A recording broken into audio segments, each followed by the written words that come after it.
Hello, Professor Rad here, and in this video we are going to write an equation of a hyperbola. So let's go ahead and get started. So in this case, as with the ellipse and the parabola, I'm also going to graph the hyperbola just for practice and also to help me figure out the components of the equation.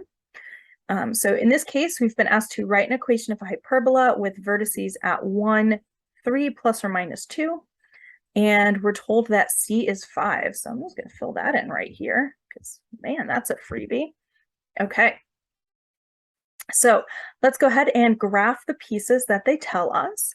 So we have a vertex at 1, and then we have 3 plus 2 is 5. So 1, oh, golly, let's bring this to front. So again, 1, 5. Is one of my vertices, and then 3 minus 2 is 1. So we're going to be at 1, 1 again. What I'm going to do is I'm going to send this to the back. There we go. Fixed it. Okay. So these are our two vertices. And then since we have the two vertices, we can figure out the center. So let's see, we have 1, 2, 3, 4. So the center is going to be 2 down. So it's going to be here at 3. Because remember, your center is halfway between your vertices, or halfway between your foci. It's in the center. All right. So those are the two, well, really the two vertices are the two pieces of, or the 2 points they told us. From that, we were able to figure out the center. We can also figure out where the foci are because they're telling us that C is 5, and C is the distance from the center to the foci. So I'm going to go ahead and move 5 up from the center. So 1, 2, 3, 4, 5. So here's one focus. And then the other one would be 5 down from there. So 1, 2, 3, 4, 5. All right, very good. Okay, so then with all of this information, it's all lining up on a vertical line. So that tells us that the transversal axis, it transverses through all the important stuff, is a vertical axis. And then our conjugate axis is horizontal. So it runs this way. Very good. All right, cool beans. So next, we know that we have to graph our asymptotes. And once we have our asymptotes, then we can graph the hyperbola itself. So to graph the asymptotes, we need to know A and B because that's going to give us our slope. So A we can figure out is the distance from the center to the vertex. So that's 1, 2. So we know that A is 2, but we don't know B. So I'm gonna give myself some space here and another text box to write in.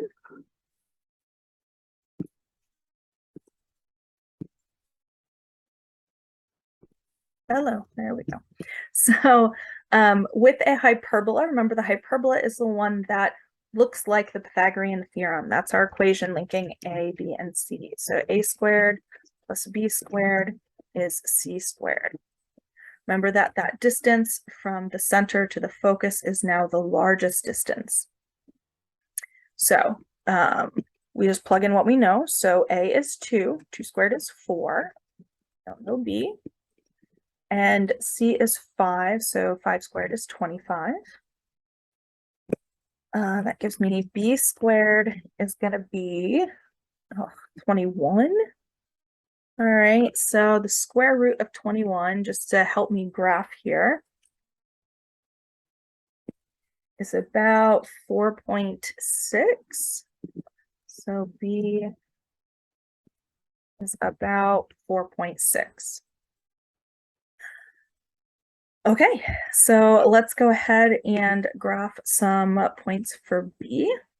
So the way that we are going to graph these Remember, in this case, A is the rise, so B is going to be the run of our slope.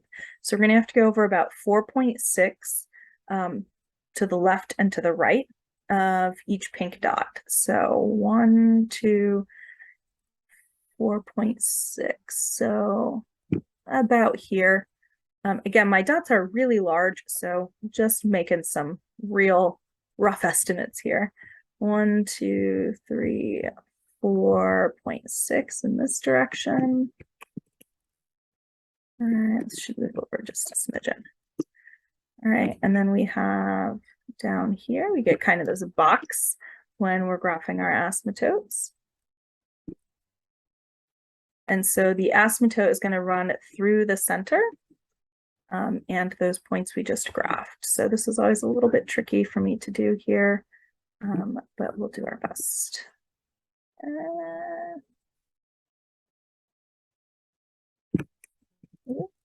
Yeah, cool. All right.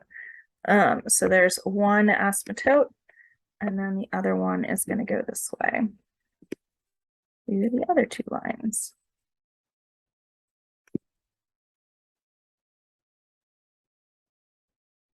Yeah, close enough. All right.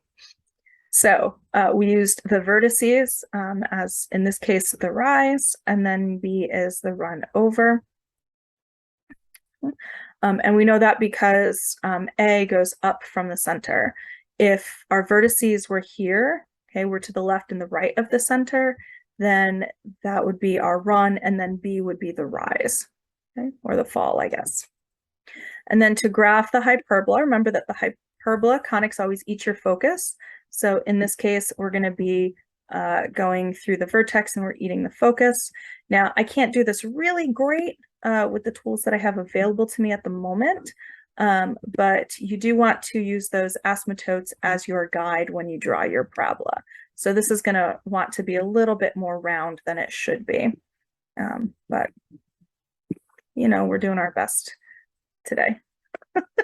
So just imagine instead of this pointing down, it went along the blue line there. And then same thing up here.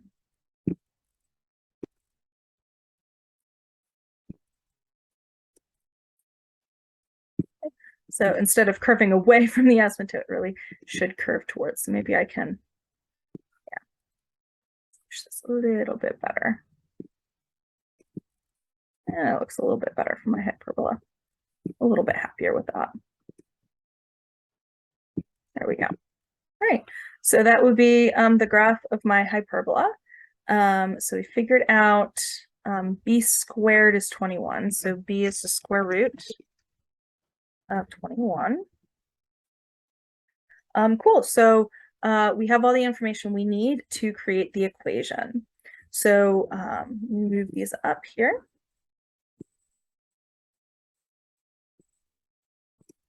Now remember, for a hyperbola, it's very similar to an equation for an ellipse. What's different is we're going to be subtracting the two fractions instead of adding them.